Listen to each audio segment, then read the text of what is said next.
लिए भव्य दिव्य असा वसमतकरांनी तुमचा सत्कार ठेवला. काय वाटते, काय भावना आहे तुमच्या? मी मनापासून वसमतच्या सगळ्या कार्यकर्त्याला मनापासून धन्यवाद देतो. त्यामध्ये आमचे मुलीवर असतील, खोबराजे पाटील असतील, नरवाडे असतील, कांबाळीताई असतील, आमचे तालुकाध्यक्ष मौल्य असतील, सर्वच पदाधिकारी पक्षाचे ज्यांना मनापासून धन्यवाद देतो. एक चांगला कार्यक्रम त्यांनी या ठिकाणी सत्काराचा ठेवला.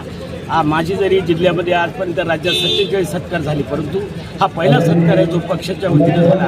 त्यामुळे पक्षाच्या कार्यकर्त्याला मी मनापासून धन्यवाद देतो आणि आपल्या मार्फत त्यांना सांगतो की आज जरी मला घाई असली तरी आपण काळजी करू नका. आपल्याला या जिल्ह्यामध्ये, या तालुक्यामध्ये पक्षाच्या वतीनं जे काही न्याय अपेक्षित आहे तो न्याय मी या पदाच्या मार्फत आपल्या शोधल्याशिवाय राहणार नाही आणि या भागाचा विकासाचा प्रश्न मार्गी लावण्याचं काम या पदाच्या माध्यमातून मी करणार आहे, एवढंच आश्वासित करतो आणि थांबतो. आपण म्हटले भाषण करताना की पंतप्रधान मोदीजी असं म्हणतात की ना खाऊंगा ना खाणे दूंगा.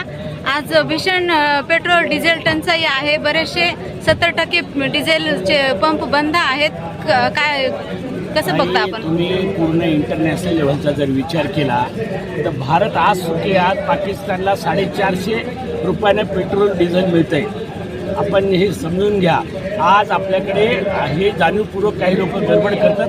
अजूनही आपल्याकडे भरपूर साठा आहे. लोक कॅन घेऊन चालतात, वातावरण लोक बिघडवतात.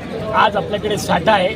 माझं आपल्या मार्फत लोकांना सांगणं आहे की काळजी करू नका. या देशाचे पंतप्रधान सक्षम आहेत, आपल्याला काही कमी पडू देणार नाहीत. पण नियोजनाचा भाग, कारण हे अंतर्देशीय विषय आहे आणि आपल्याला माहीत आहे इराकचं लढाई चालू असल्यामुळे त्या ठिकाणी हा तुटवडा थोड्या प्रमाणात होत असतो आणि म्हणून काळजीपूर्वक वागा एवढंच आवाहन करतात. आज कुठेही पेट्रोल डिझेल कमी नाही.